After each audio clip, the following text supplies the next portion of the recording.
What is good, everybody? Welcome to the Dreadful Minutes. My name is Rick, and this is going to be a collection update video. So at the time I'm recording this, we are at the late stages of summer, this part of the world. And you can also tell because all the Halloween shit starting to show up. You know, these stores just can't wait to stock up on that. All that candy corn, right? I mainly go in there for the decor and whatnot, shit to fill up the space. You know what I'm talking about. Anywho, so yeah, I was gonna shoot a video to show like one thing that someone sent my way, but I'm like Pringles, man. I can't just show one thing, right? You can't have just one. So I'm gonna give you guys several things. So I got a piece of ECLT here. And I also got something from a Darrendak Black Mass, Nameless Grave, and a few random buys here and there, just to keep you all entertained and also to tickle the algorithm. So, yeah, big shout out to Anthony over at Metal Miners. So a lot of you guys who watch this channel know Anthony from Metal Miners, along with his son Cody, who has not been on camera for a while. So I know he's out there in Spain, right? Anthony, but you know, you guys got to do something to get him to pop in and say hi. And I want to know what the hell he's been picking up. I know he's been listening to music. So I reached out to Anthony, and I know he's been, he had a stash of this band called Daisy Cutter.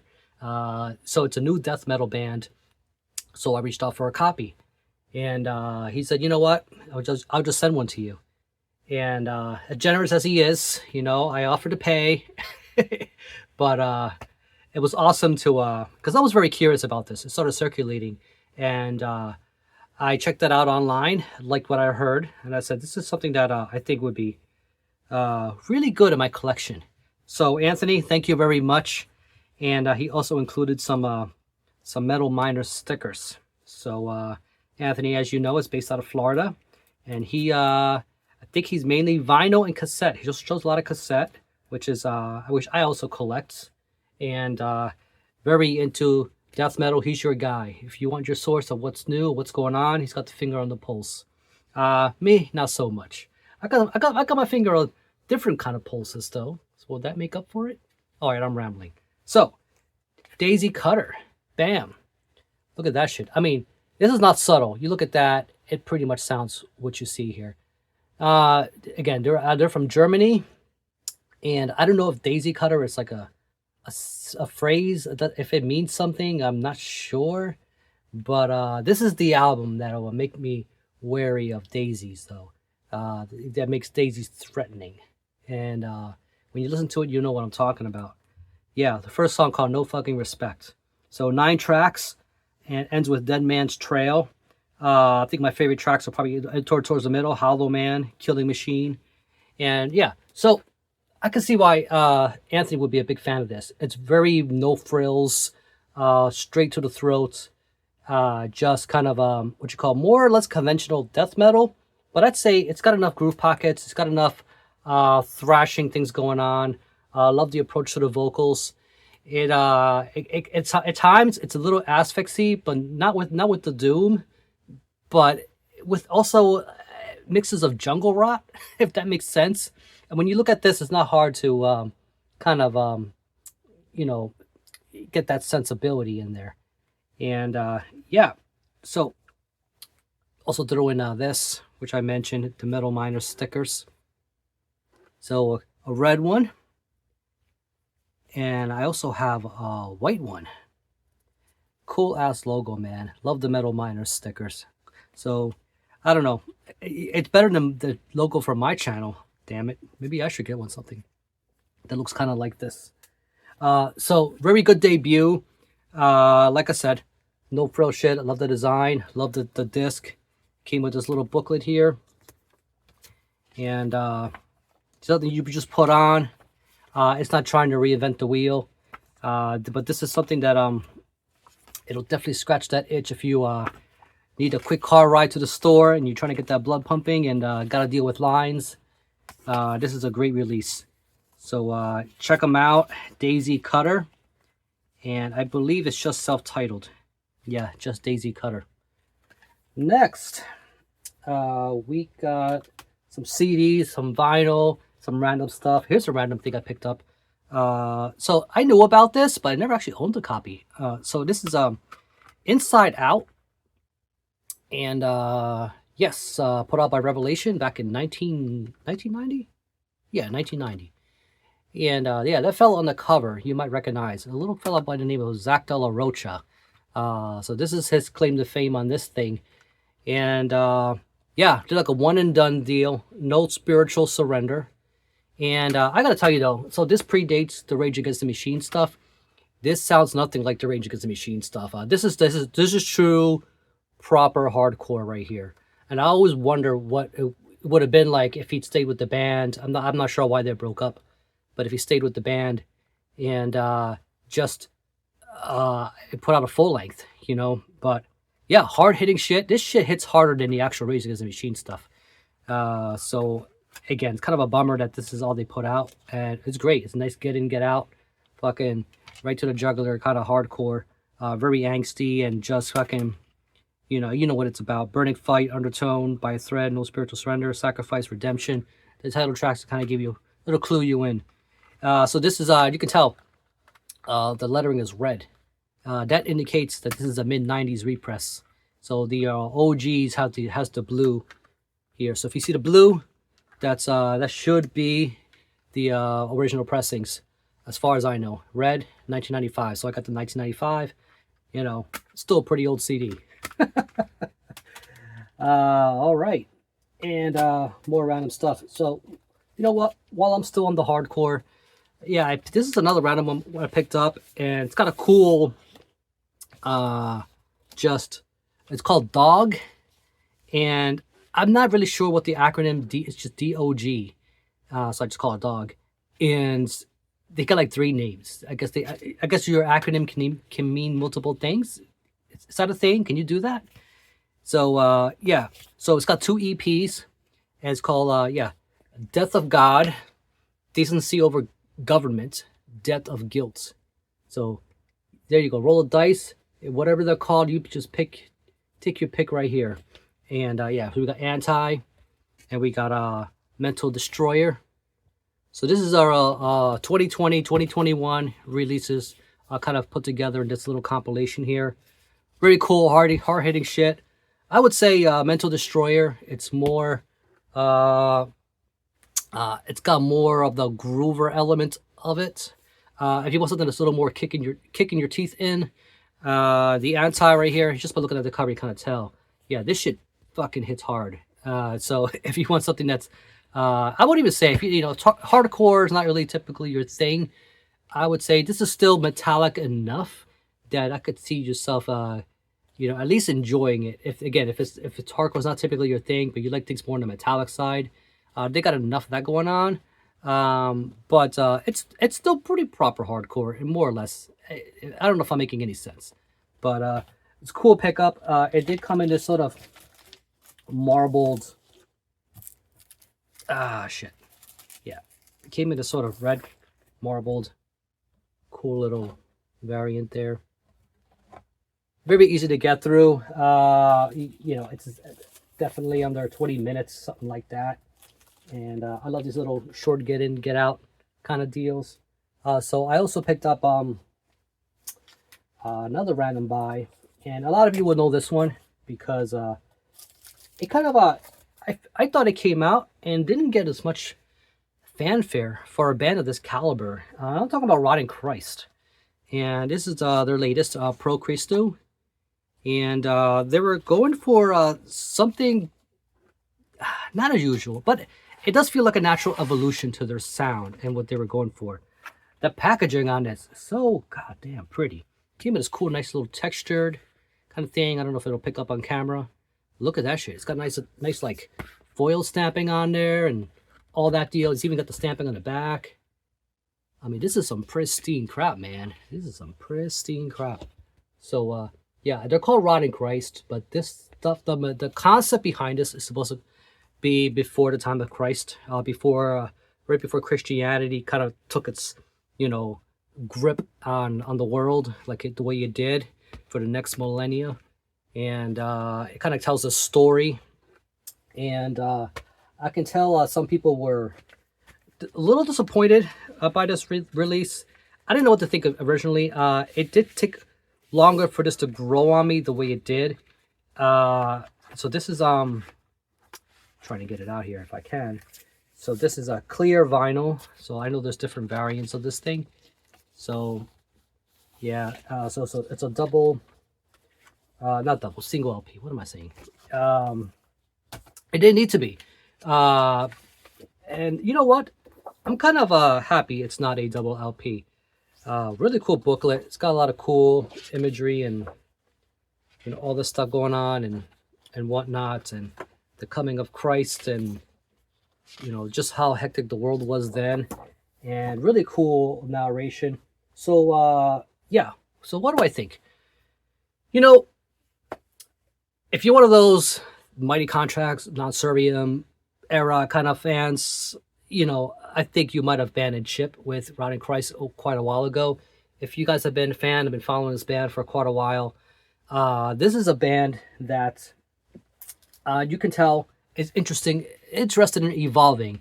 They didn't want to stay in that sort of necro black metal, the evil side of things, kind of what you call, you know, just aping the peers of the black metal scene at the time, and just kind of you know putting their Greek spin on it. These guys have expanded on it, and I think here is where they really actualized on their capabilities.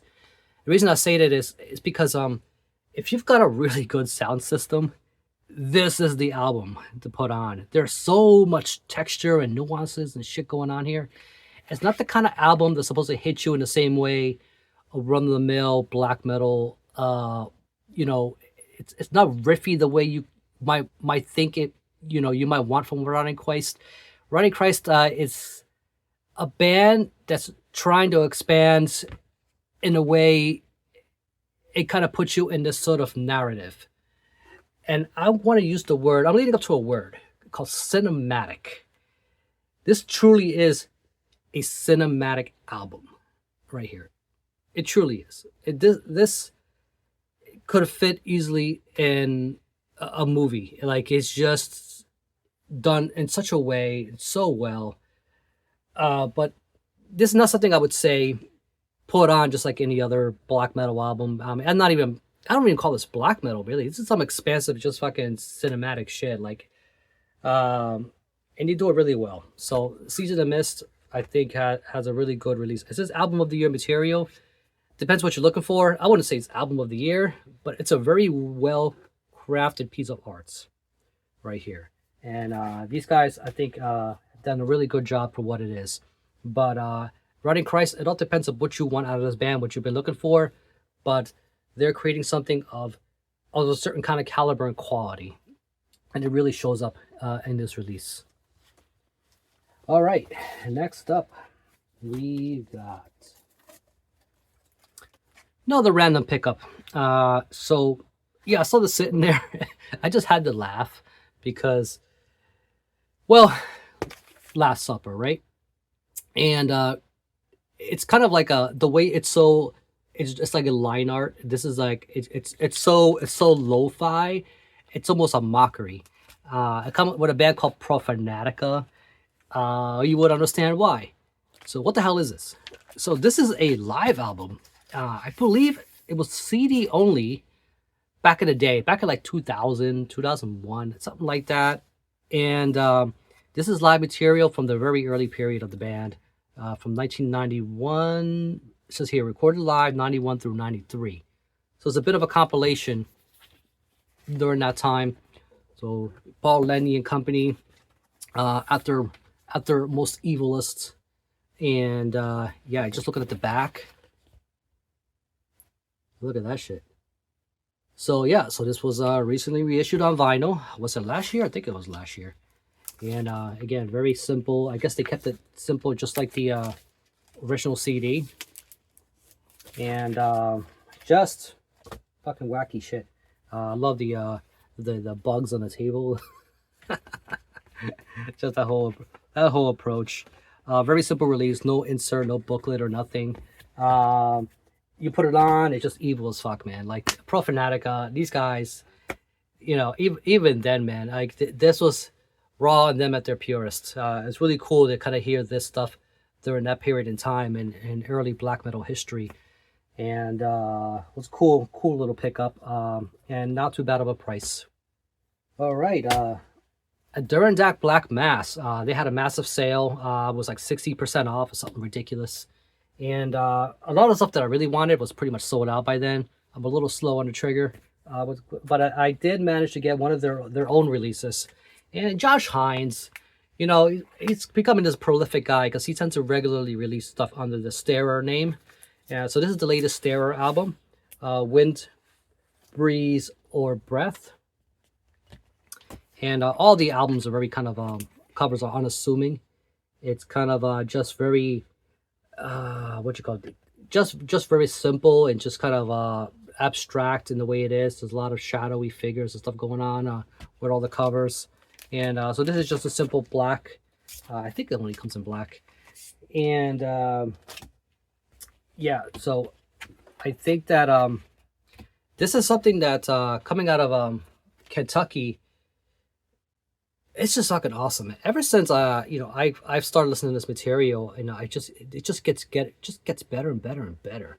So Stare, it's got what, so seven tracks, and yeah, one man deal, and this is some amazing U.S. Symphonic black metal, and this is one of those things where you would swear it's a full band. This guy is so talented, and he's able to produce these kind of sounds.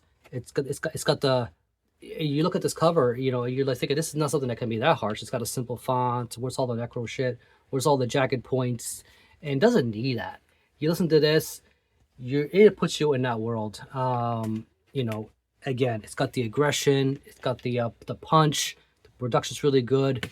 The synth just kicks in just right. Everything's leveled the way it needs to be. And like I said, he just keeps getting better and better and just really honing in that sound, and as it's evolving. So I'm already looking forward to the next thing he puts out already, you know. Just so again, see this around during that Black Mass, which I believe is based out of New York, but very cool shit. You can also get it on Bandcamp if you just want to get it there. So yeah, next up, another, you know, distro that had a sale was Nameless Graves. And Nameless Graves, I think they were 60% like a Durandak, but they, I mean, I've gotten some more stuff home on Durandak, but I don't want to make this video 2 hours. So try to keep things to a minimum. So Nameless Graves had like a 30%. You know, I'm trying to remember what it was. And so I picked up the Hades, If at First You Don't Succeed. And yeah, so this is a reissue from 2018. It's a double CD, which the second disc, I believe, has it looks like there's some live material and whatnot. And I'm not sure how often I'm gonna visit the second disc. Like a lot of us, you know, it gets neglected a lot, you know, because it's just mainly bonus B-side stuff. But yeah, this is some good shit. I mean, if you know, just to kind of fill you in real quick, you know, Hades is a band started out in the late 70s, so they've been around a long time. They didn't put out the first full length until Resisting Success, and so they started from as a heavy metal, power metal kind of band to power metal in the classic sense, and then started introducing thrash into their sound. And so this is thrash metal out of New Jersey. And is it as good as Resisting Success? I need more time with this. I'm more familiar with Resisting Success, so that's you know, one I put on periodically, maybe once every other year or so. But the pipes, I was Alan Ticchio, right? You know him from Watchtower. He sung for Symphony X. So again, coming out of New Jersey, you know, local guy to me anyway, local enough. Don Lorenzo, fucking, you know, just doing some killer stuff on the guitar.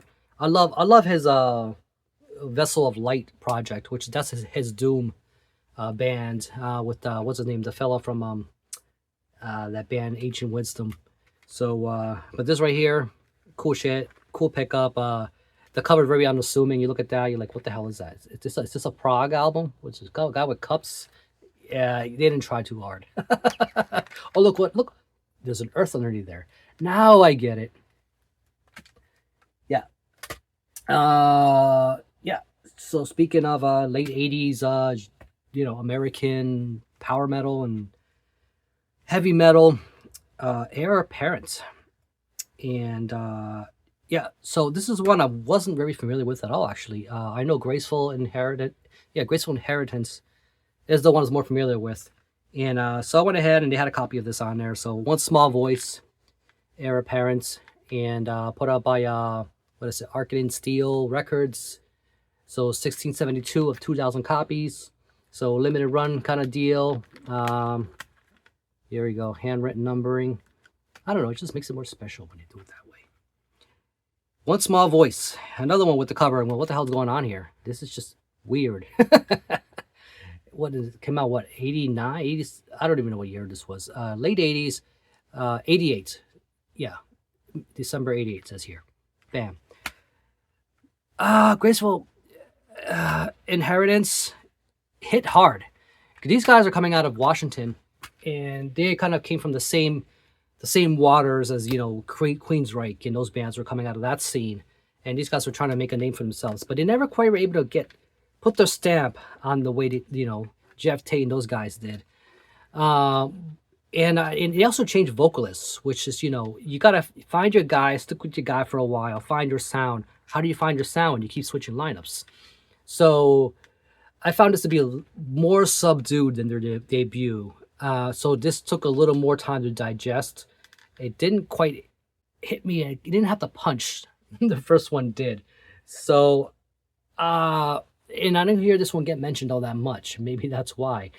It's complete with a cover of The Sound of Silence, because we needed yet another band to cover that song, right? Somehow metal and Simon and Garfunkel tend to go together. This is something I'm going to spend a little more time with. It's not bad, but it's, like I said, it's a little more subdued than the first one.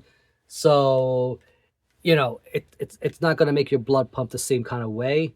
But the singing is done pretty well. Some really good melodic moments and really good soloing and all that stuff that you would expect from a band like this. After this, I don't think they put out much material until much later. Was it 2018? I think was the next time they put out a full length. The one with the skull on it. I think that has yet another singer. So I don't know what's going on with this. So who did the pipes on this one? I forget his name. Yeah, Steve Benito. So there you go. It's a double. Comes with a DVD, which I still have to watch. So heir apparent. Nameless Grave. So I went ahead and picked up the latest Obscene album. This is death metal out of Indiana. Agony and Wounds. And look at that. It's just soaking that Bradley Moore artwork. Really, really cool. I gotta grab this on vinyl eventually. That's just too fucking awesome to just leave it like this on little small 5-inch by 5-inch format, square. But yeah, this is just some kick-ass death metal. Are they reinventing the wheel? Not necessarily. I love the thing I love about this is the tone of the guitar. And the vocalist. Holy shit! Like, what the hell's his name? Kyle Shaw. It's almost like if you were to take a sound editing program, make 2 tracks, and put one in John Tardy mode and the other one on, a Martin Van Drunen mode, and just go overlap them. And it's kind of what this guy sounds like. He's like a love child of Drunen and Tardy. Kind of throw together. You get a very weird results. I like it, but it was a little jarring in the beginning. I kind of skipped the second album. I tried to debut some time back, but by then I kind of forgotten what the sound was like, and went back and revisited it, and I decided to pick this up.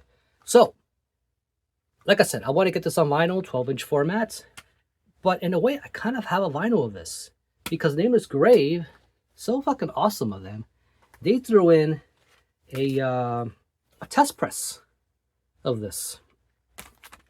So cool. I put the order in for this. I go, let me grab the CD for now, just so I have it. I'll grab a vinyl later when it's a good price. And lo and behold, I end up with a vinyl anyway, just not with the artwork. But it's still cool to get a test press. So thank you, Nameless Grave, man. You guys rule. Fucking threw that in there, man. So another thing I picked up from there is so Black Oath. So this is a band from Italy, and they had a copy of their latest LP, MS Truth and Death. And yeah, put out by Sun Moon Records. And a lot of you guys who may not know Black Oath, just came in black, nothing special. They're a band I've been following for a while, and I didn't pick up their latest when it dropped. Again, with so much other shit coming out. But you know, a lot of you guys who watch this channel, you know, I talk a bit about doom metal and things like that, and a lot of you may be like, getting into doom metal, if you're looking for something a little more digestible and not boring, I would say this is a great band to check out. It's like I said, it's accessible, but not in a way that's commercial, if that makes any sense. It's got enough hooks. There's a lot of really good punchy production, and the vocals are.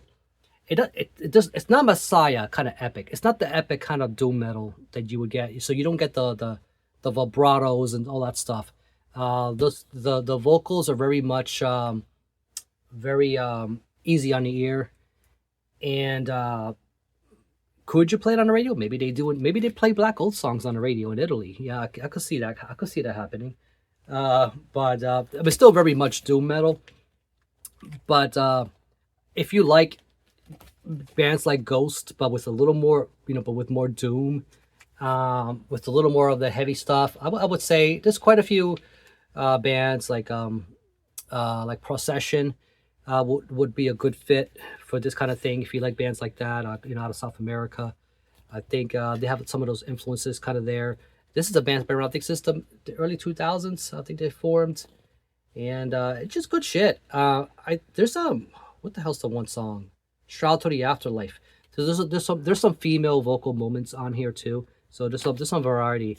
The one woman sounds like Christina. What's that chick from the Kuna Coil? Scabia, Christina Scabia. But I looked around and I don't see her credited anywhere here. I don't see any credit for the vocalist, for the female vocalist. But I suspect it's Christina because it sounds just like her. But again, Lacuna Coil, the Italian band, so I could definitely see the connection. Her just popping in the studio one day, lending her pipes for this thing. But Black Oath, great band. Check them out. Like I said, it's really easy to digest. Get into it, and all their stuff is great. So moving on to more stuff from Nameless Grave. So I love their debut. This is a band from Philadelphia, and so this dropped. I think it was our late April. So I missed the first time, and it sold out in the Bandcamp. God damn. But I love the last one. I'm talking about Morgul Blade. So this is heavy metal rates, and so here they are. Yeah, heavy metal rapes. So it just came in black for this one, and No Remorse Records. And this shit, first of all, that artwork is just killer. I mean, just look at that. How do you say no to that? This is a band that's kind of trying out elements of heavy metal, but with a lot of the blackened tinges, and somehow they make it work. A lot of melodic moments, and the way you kind of puts you in. I had to spin this several times to really soak it all in. But I think this is going to end up on my my top of the year list. On the very top, maybe not, but it's going to be somewhere on that list. Because I just loved it that much. Do I like it as much as the debut? I'm not going to say instantly, yeah. The debut just hit me that much harder. So by then, I was pretty much very well versed and used to the band. And when they dropped this thing in, I was just excited to see another, Morgul Blade. And so I'm gonna need a little more time with this, and just to see where it's gonna sit at the end of the year. But highly recommended. Again, if you like stuff like the band Knights, you know, NITE and shit like that, you know, definitely check that out. All right, let's move on to something that I got from Wise Blood Records. You know, I made a little rant in the previous video.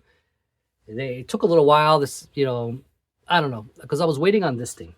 Black Knife's last album. I'm still waiting on the vinyl, but I did get the CD, which I think I had it with another pre-order. It's probably why it took forever to get it. This came out back in November. So Baby Eater Witch. And yeah, so this is their Swan Song album out of Kentucky. It's a 3-piece, and it's a bummer because I really love this band, and they do that sort of speed metal blackened punk thing done really well. I mean, if you like that sort of what do you call it? That Bewitcher, I think it is. Yeah, with the with a bit of Midnight, and it just really vicious and fast, very riffy kind of stuff with a bit of that motor punk elements, just quite, you know, just blackened. This is your band, you know what I mean? I mean, their stuff should not be all hard to get now, considering they're, you know, to get their discography, considering that they no longer are active. But yeah, really cool to finally have this. And again, it is the lead guy behind this, Josh, or Hellwolf as he goes by, is in that band Glass Coffin. So check out his other project. Glass Coffin's still active. So that's cool to know. So yeah. So last year, Wise Blood Records put out a 4-way split, which actually included Black Knife on that 4-way split. It was called Faster. I think it was called Faster Than the Fucking Devil. And I think it had Wraith on there too. That band Wraith, which again has influences. If you like Wraith, you will love Black Knife. So they put out a second volume in late last year, and I gotta say this wins hands down for my favorite artwork, album artwork of 2023. And yeah, so this is volume 2. Look at that shit. So this Faster Than the Devil kind of four-way splits. It looks like they're going for kind of new bands or newer bands who kind of play in that sort of black and speed, heavy metal, just evil kind of approach. I mean, let me look at that thing. So this came in a cool color. It's like this green, really cool. And I love the labels. It's all full color. So it actually came with an insert. So this artwork is so good that they went ahead and you know, so here's the back with all the band members and everybody else, but also put the actual artwork there.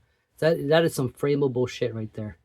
So just dive into all that detail, man. That is some insane just stuff. This is why it's one of my favorite artworks of last year, if not my favorite artwork just overall.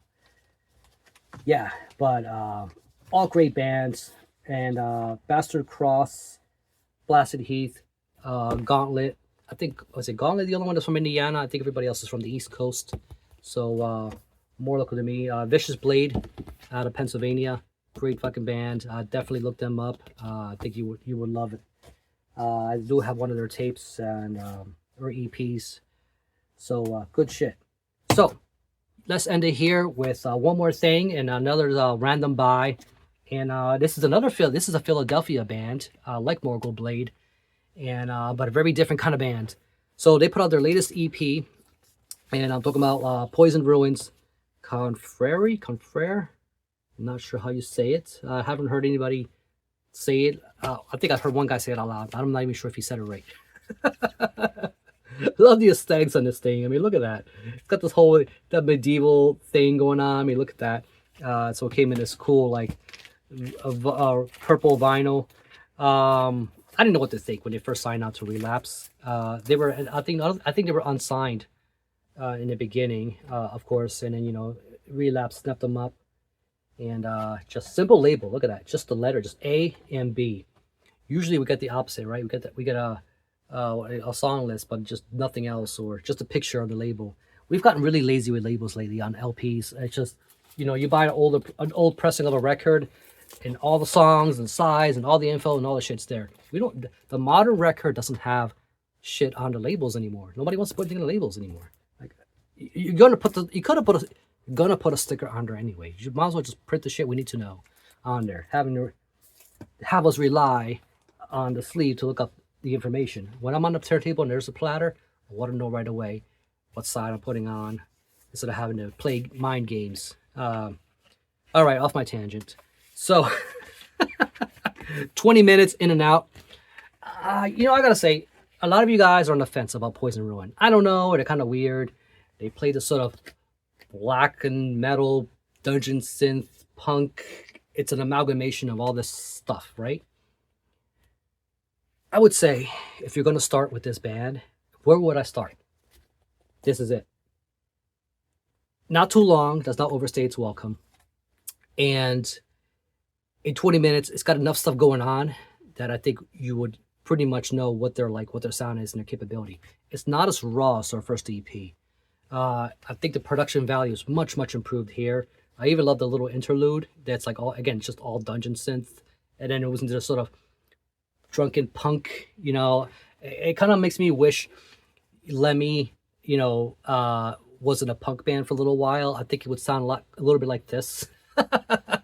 You know, because there's a little bit of a whiskey soaked, you know, elements going on, you know, with the vocals. But it fits, man. Somehow they make it work. It's just a strange bird, but it works. You know, bands are looking for a way to stand out. You know, like from everybody else. What are you doing differently? Fucking Poison Ruin. They're doing things that are differently. Check them out. They're different. They're new.